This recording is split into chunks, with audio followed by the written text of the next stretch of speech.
Beyond the Gates spoilers tease that the evolving relationship between Madison and Chelsea is not just passionate, but dangerously entangled with the past. Their love story begins with raw emotion and fragile trust, built slowly after the storm Chelsea weathered with her ex, Allison. Madison represented peace, or at least a break from chaos, and Chelsea clung to that like a lifeline. They met during a support group meeting that neither had intended to attend. What started as awkward conversation turned into long drives, shared playlists, and slow-burning confessions under flickering streetlights. But as their bond deepened, so did the shadows around them. Chelsea's past had never really left. Allison's absence was only temporary. When she returned to town, it wasn't subtle. She appeared at places she knew Chelsea would be: quiet coffee shops, old bookstores, the lake trail. Her presence was like a ghost, stirring the dirt of everything Chelsea thought she had buried. At first, Chelsea avoided confrontation. She even lied to Madison, saying Allison was just being friendly, that she had no intentions. It was a lie Madison wanted to believe. But Allison wasn't subtle for long. She made her move one rainy afternoon, waiting outside Madison's apartment building with an umbrella and a cigarette. Her message was simple and venom-laced: Chelsea doesn't belong to you.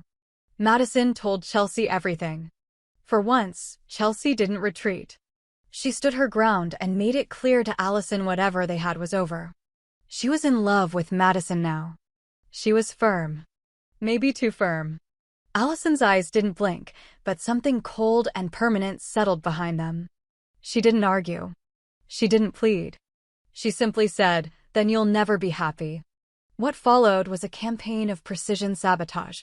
Their favorite lunch spot suddenly refused to serve them. Madison's car was keyed, then later towed under mysterious circumstances. Photos from Madison's private phone were leaked onto anonymous forums. Chelsea began receiving disturbing letters unsigned, but unmistakably Allison's voice in the phrasing. It became relentless. Madison, once calm and centered, began to unravel. Sleep became rare. Trust frayed. Chelsea tried to shield her, but guilt gnawed at her. This was her fault. Her history. Her storm. Eventually, something broke. One evening, Madison waited for Allison outside a dive bar she knew she frequented. No one else was around. No cameras.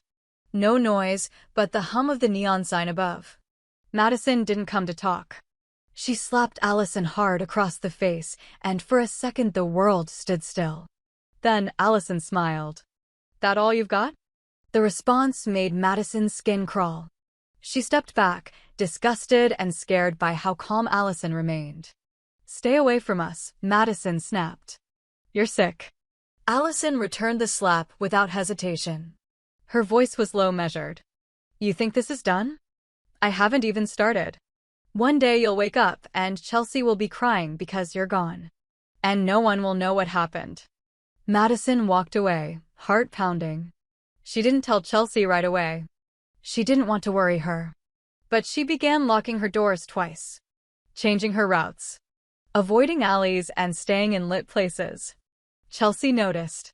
She noticed Madison's jumpiness, the new edge to her voice. Eventually, the truth came out. Chelsea blamed herself. Again. But Madison reassured her. They had to stick together. That night, they made a promise. Then Madison vanished. It started as a late text. "Going out for air. Be back soon." Chelsea woke up at 2:47 a.m. and noticed she was alone. At 3:15 a.m., she called. No answer. At 4:10 a.m., she called again. Voicemail. By sunrise, Chelsea's panic was uncontainable. She went to the police. Filed the report. Handed over Madison's last known location, her recent threats from Allison, everything. But there was no sign of a struggle. No body. Just silence. Chelsea returned home and found one thing out of place: Madison's phone, placed gently on the kitchen counter. There was one message still open. It read, "Told you she wouldn't last." Signed, A. Chelsea sank to the floor. And the storm began again. Madison didn't come home the next day. Or the day after that. Her name echoed through the streets, across posters, social media posts, whispered in urgent voices in grocery stores and gas stations. Chelsea, hollow-eyed and frantic, was left fielding questions no one should have to answer. The police did their standard sweep, talked to neighbors, checked security cameras, interviewed Allison. But Allison had an alibi, airtight and smugly delivered. Chelsea wasn't fooled. Each night became harder. Chelsea began sleeping with the lights on, her phone next to her, and Madison's scarf wrapped around her hand like armor. She called Allison once. Not to beg. Not to ask. Just to listen. Allison picked up. "I've already told them everything," she said coolly. "Did you do it?" Allison was silent for a moment. "If I did, do you really think I'd tell you now?" Chelsea hung up. But the silence grew teeth. Chelsea began to hear footsteps at night. Doors that creaked without cause. Once, she found her window cracked open, though she was sure she'd locked it. On the mirror, written in fogged breath, "Regret is just the beginning." Chelsea turned to someone she never thought she would, Randy Parker. He had returned to town months ago, quietly. No one wanted to see his face again. But Chelsea remembered hearing about how he'd once helped uncover something darker, something institutional. She figured if anyone knew how to dig through shadows, it was him. At first, Randy refused.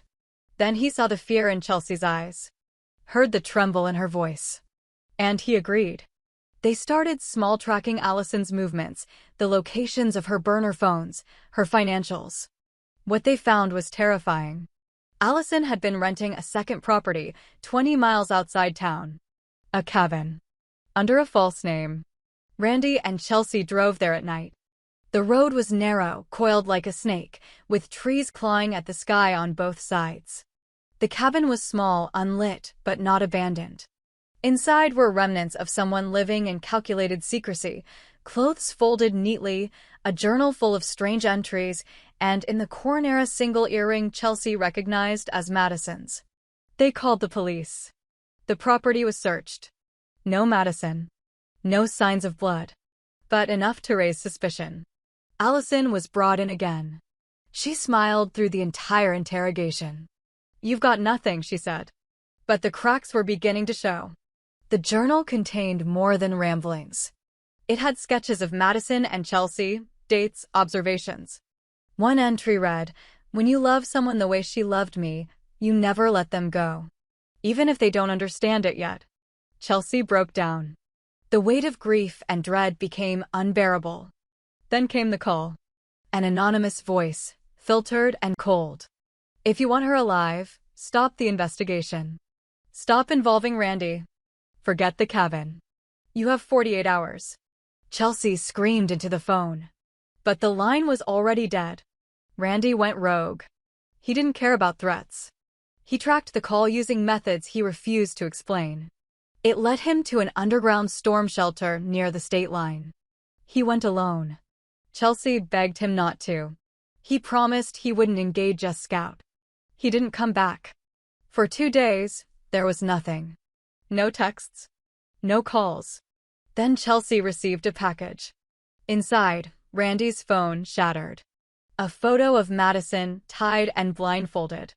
And a voice recording. "One more step, and she won't come back." Chelsea cracked. She sat in her dark apartment, surrounded by silence, staring at nothing. That night, she dreamt of Madison's laugh the way it used to sound before all of this. Then a knock at the door. It was Anita. Word had traveled. Anita, already known for speaking out against hidden violence, came with backup, Bill and Danny. They had heard about the disappearance. They had seen Allison's name before. In an old Vanguard file. Subject L. Turns out Allison had once been observed as a potential candidate for emotional manipulation. Her relationship with Chelsea had been documented. Her jealousy indexed. Her instability measured. She had always been part of something bigger. Together, they formed a plan. Chelsea would act like she was giving up, posting online that she accepted Madison's fate. That she was leaving town. That she was done. The bait worked. A message appeared on Chelsea's door the next morning. Midnight. Train yard. Come alone. But Chelsea didn't go alone. Anita, Bill, and Danny followed from a distance, hidden in shadows, armed with body cams and backup. The train yard was dead quiet. Cold. Smelling of rust and diesel. Chelsea stood beneath a flickering light. "I'm here." From behind an old freight car, Allison stepped out, holding a knife. And behind her Madison, gagged, pale, eyes wide with silent screams. Allison didn't waste words. "She never loved you." "Not really. You were a placeholder." I saw it in her eyes every time we spoke. "And now I'm going to help you see it too." Chelsea shook her head. "Let her go. Please. This has gone too far. You should have chosen me." That's when Anita made her move.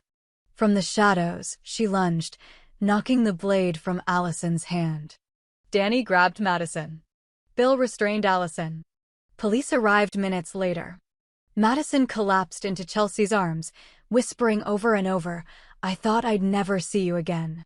Allison was taken away in cuffs, her smile gone. Madison spent weeks recovering. In body, mind, and soul. Chelsea never left her side. Randy was found 2 days later, bruised but alive, locked in a cellar not far from the storm shelter. He refused to speak of what happened inside.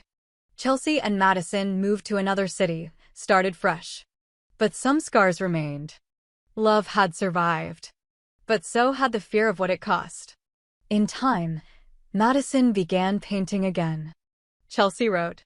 Their lives were quiet. And Allison? She never confessed. But in her cell, she wrote one sentence again and again. Obsession is just another form of love. The ink never smudged. And the walls never talked. But Chelsea and Madison never forgot how close the past came to swallowing them whole. And they never took peace for granted again. Months passed. Chelsea's manuscript, a memoir of grief, survival, and queer love, was finally accepted by a small but respected publishing house. Madison painted the cover art, a haunting, surrealist depiction of two hands gripping one another through a storm of shattered glass. It was called Through the Firelight. The book resonated deeply. Within weeks, survivors of psychological abuse, obsessive exes, and hidden trauma began reaching out. What started as a trickle became a movement. Chelsea and Madison were invited to speak at panels, campuses, even national networks. Their story was no longer just about pain. It had become proof that healing could rise from the ashes. In the background, Anita and Danny continued their investigation. They unearthed fragments of Vanguard-related programs still operating in isolated regions. One in particular had a familiar codename, LUX.